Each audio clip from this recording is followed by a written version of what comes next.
శ్రీమాత్రే నమ. జయ గురు దత్తాత్రేయ నమ. ఈ వీడియోలో మనం వృశ్చిక రాశి వారికి 2025వ సంవత్సరం మే నెల మాస ఫలితాలు తెలుసుకునే ప్రయత్నం చేద్దాం. మే నెలలో వృశ్చిక రాశి వారికి మేజర్గా సప్తమ స్థానంలో ఉన్నటువంటి గురువు అష్టమ స్థానంలోకి మారడం జరుగుతుంది. అంటే కొన్ని రంగాల్లో ఉన్నవారికి, ఆధ్యాత్మిక రంగంలో ఉన్నవారికి, మోక్షాన్ని కోరుకునేవారికి, అలాగే ఏదైనా ఒక ధర్మస్థలంలో అంటే ఏదైనా ఒక పుణ్యక్షేత్రంలో స్థిర నివాసం ఏర్పరచుకుందాం అనుకున్న వాళ్ళకి ఈ గ్రహస్థితి చాలా వరకు అనుకూలించే అవకాశం ఉన్నది. అంటే 8 అంటే అది పరిశోధనా క్షేత్రం గురువు లాంటి వారికి. అది స్త్రీలకి సౌభాగ్య యోగాన్ని ఇస్తుంది. మగవారికి ఏంటంటే మంచి ధార్మిక శక్తి, ఆధ్యాత్మిక శక్తిని కలిగిస్తూ ఉంటుంది. నిగూఢంగా ఉన్నటువంటి శాస్త్ర రహస్యాలు తెలుసుకునే ప్రయత్నం చేస్తూ ఉంటాడు. అంటే 4, 8, 12 భావాలు యాక్టివేట్ అవుతాయి. ఇది మోక్ష త్రికోణం. ధర్మంగా ఉండాలి, న్యాయంగా వ్యవహరించాలనేటువంటి ఆలోచన వస్తుంది. దానికి సంబంధించిన కార్యక్రమాల్లో వారి స్థాయిని బట్టి పాల్గొనడం జరుగుతూ ఉంటుంది. అంటే ఇంకా కేతువు కూడా ఇంచుమించుగా ఇదే నెలలో మారడం జరుగుతుంది. గత కొంతకాలంగా 11వ స్థానంలో ఉన్నటువంటి కేతువు చాలా వరకు ఆధ్యాత్మిక సలహాలు, అవసరంలో ఏదో ఒక సహాయం, దైవబలం, దైవ సంకల్పంతో ఆ ఇబ్బందుల నుంచి జాతకుడు బయటపడేవాడు. ఇప్పుడు కేతువు దశమ స్థానంలో ప్రవేశిస్తున్నాడు. అంటే వృత్తి సంబంధించిన విషయాల్లో ఏదైనా మార్పుకి అవకాశం ఉంటుంది. అంటే సింహరాశిలోకి కేతువు ప్రవేశిస్తున్నాడు. అంటే సహజ పంచమ స్థానంలోకి కేతువు ప్రవేశించడం, వీరికి దశమ భావం అవటం వల్ల కంపల్సరీగా వృత్తిలో మార్పు రావడం జరుగుతుంది. చాలా వరకు తను చేస్తున్నటువంటి ఉద్యోగాన్ని విడిచిపెట్టి వేరే కార్యక్రమాల్లోకి, వేరే దాంట్లోకి ప్రవేశించే అవకాశం ఉంటుంది. అంటే కొంతమంది ఏంటంటే రాజకీయాల్లో ప్రవేశిస్తారు, రియల్ ఎస్టేట్లో ప్రవేశిస్తారు, లేదంటే ఏదైనా వ్యాపారంలో ప్రవేశించడం జరుగుతూ ఉంటుంది. అంటే మొత్తం మీద వృత్తి సంబంధించింది చేస్తారు, కానీ కొన్ని అనుకోని మార్పులు రావడం జరుగుతూ ఉంటుంది. ఎప్పుడైతే మన కేతు 10లోకి వచ్చాడో రాహు 4వ స్థానంలోకి రావడం జరుగుతూ ఉంటుంది. చతుర్థం అన్నది ఏంటంటే కొంతవరకు జాతకుడికి ఇంటర్నల్గా ఒక స్వార్థం పెరుగుతూ ఉంటుంది. ఏదో ఒకటి కంపల్సరీగా మనం చెయ్యాలి అన్నటువంటి భావన కలుగుతూ ఉంటుంది. కొంతమంది ఏంటంటే ఈ 4వ భావం ఉంటే 4వ భావ కారకత్వాలు అంటే విద్య భంగం జరగవచ్చు. అలాగే స్థిరాస్తి లాంటిది ఏమైనా ఉంటే దాన్ని వేరే వాళ్ళకి అప్పచెప్పో, అమ్మేసో వేరే ప్రాంతానికి వెళ్ళడానికి కూడా అవకాశం ఉంటుంది. విద్యార్థులైతే కంపల్సరీగా హాస్టల్లో చేరి వారి విద్య కొనసాగించవలసి ఉంటుంది.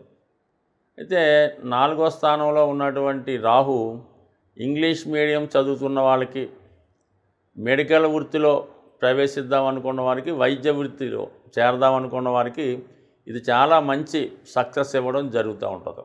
అలాగే సాఫ్ట్వేర్ రంగం కానీ, సినిమా పరిశ్రమ వాటిలో ప్రవేశాన్ని కోరుకునేవారు కంపల్సరీగా ఏదైనా వృత్తిపరమైన చేంజెస్ ప్రయత్నం చేస్తే జరిగే అవకాశం ఉన్నది.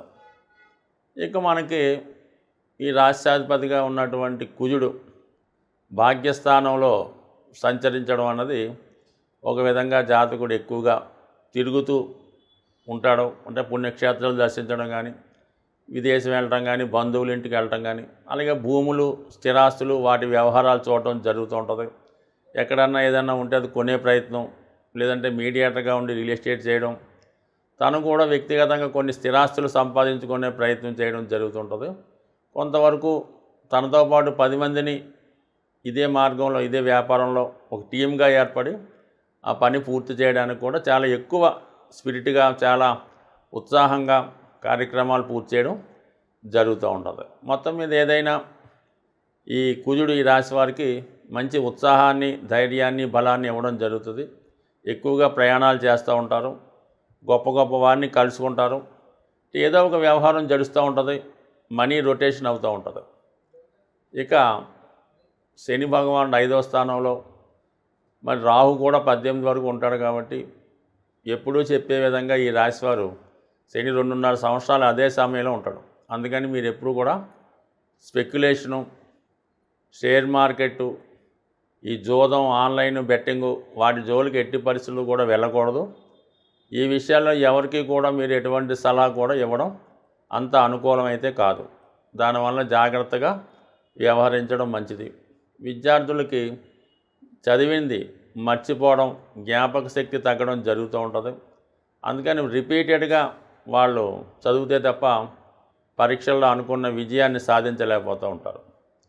అలాగే పంచమంలో ఉన్నటువంటి సాటర్ను సప్తమాన్ని చూస్తుంటాడు అన్నమాట.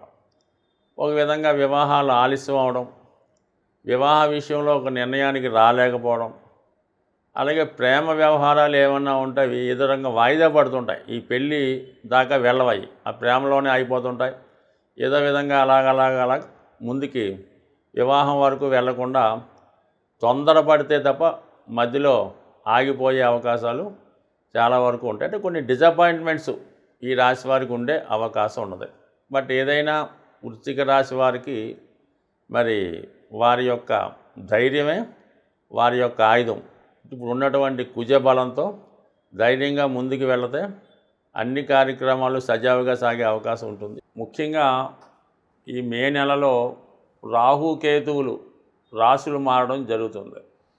సాధారణంగా రాహుకేతువుల ప్రభావం అన్ని రాశుల వారి మీద ఉంటుంది. ఎందుకంటే రాహు ఉన్న రాశిని ఏ గ్రహంతో కలిస్తే ఆ ప్రభావాన్ని, ఏ గ్రహాన్ని చూస్తే ఆ ఫలితాన్ని మొత్తం అంతా మిక్స్డ్గా 12 భావాల మీద ఏదో ఒక ప్రభావం చూపడం జరుగుతూ ఉంటుంది. అయితే ఈ రాహుకేతువుల్ని ప్రసన్నం చేసుకుంటే తప్పనిసరిగా, అందుకే మనకి ఈ కలియుగంలో విఘ్నేశ్వరుడు, దుర్గా అమ్మవారు ఈ 2 దేవతల్ని పూజించుకోవడం వల్ల అటు రాహు అలాగే కేతువుని ప్రసన్నం చేసుకోవడం జరుగుతూ ఉంటుంది. తరచూ పనులు వాయిదా పడుతున్నా, ప్రారంభించిన పని పూర్తి కాకుండా ఉన్నా కేతువు యొక్క ప్రభావం ఉంటుందని గమనించి చాలా వరకు విఘ్నేశ్వరుణ్ణి పూజించుకోవలసి ఉంటుంది. అది సంకష్ట చతుర్థి కానీ, గణపతి హోమం చేసుకోవడం, వినాయకుడిని గరికతో అర్చించడం, అష్టోత్తరంతో పూజించుకోవడం. ఏ పని ప్రారంభించినా వినాయకుడిని ప్రారంభించుకుంటే మీకు ఈ విఘ్నాలు లేకుండా ముందుకు వెళ్ళడం జరుగుతూ ఉంటుంది. అలాగే రాహు ప్రభావం ఏ విధంగా ఉంటుందంటే ఇతరుల చేతిలో మోసపోవడం, అలాగే పెద్ద పెద్ద అవకాశాలు వచ్చినట్టే వచ్చి వెళ్ళిపోవడం జరుగుతూ ఉంటుంది. అలాగే జాతకుడికి వ్యసనాల మీద ఆసక్తి మళ్ళుతూ ఉంటుంది. విషయాన్ని ధైర్యంగా ముందుకు చెప్పలేకపోతుంటాడు, ఏదో విషయాన్ని దాయడం జరుగుతూ ఉంటుంది. కొన్ని నిజాయితీగా వెళ్ళలేకపోవడం, ఏదో ఒక బలహీనతకి లోను కావడం, ఇలా జరుగుతూ ఉంటుంది.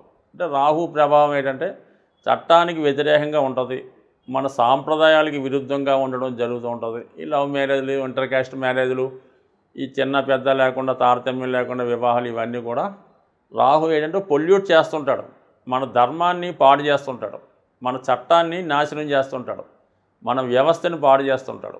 ఇవన్నీ లేకుండా ఉండాలంటే మరి అంటే జాతకుడు తాను సంస్కరించుకుంటూ దుర్గా అమ్మవారిని ప్రతి శుక్రవారం అమ్మవారిని కుంకుమార్చన చేసుకోవడం కానీ, దుర్గా అష్టోత్తరం పారాయణ చేసుకోవడం మంచిది.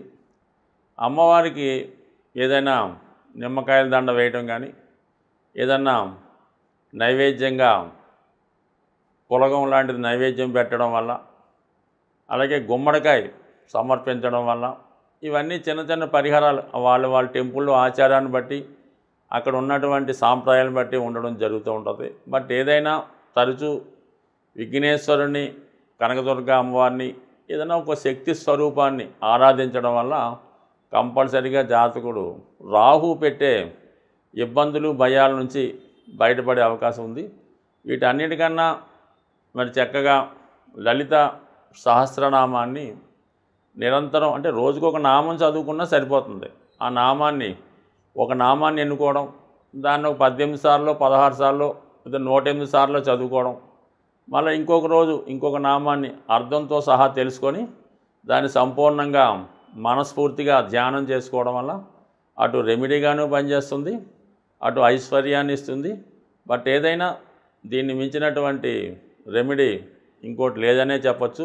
ఏదన్నా ఇతరులు చేయడం కన్నా సొంతంగానే చేసుకోవడం మంచిది. అంటే మా అమ్మాయి ఇవన్నీ చదవదండి, మా అబ్బాయికి కుదరదండి, మేము చేయొచ్చా అండి అంటే మీరు చేయొచ్చు, కానీ ఎవరికి వాళ్ళు చేస్తేనే ఈ ఫలితం తొందరగా వచ్చే అవకాశం ఉంటుంది తప్ప మీతో ఇతరులు చేయడం వల్ల ఏంటంటే ఏదో కొంత ఫలితం వస్తుంది, కానీ ఏదో 10 సంవత్సరాలకో 20 సంవత్సరాలకో వస్తుంది. అదే మనం చేస్తే అది శీఘ్రంగానే రోజుల్లో వచ్చే అవకాశం ఉంటుంది. స్వస్తి.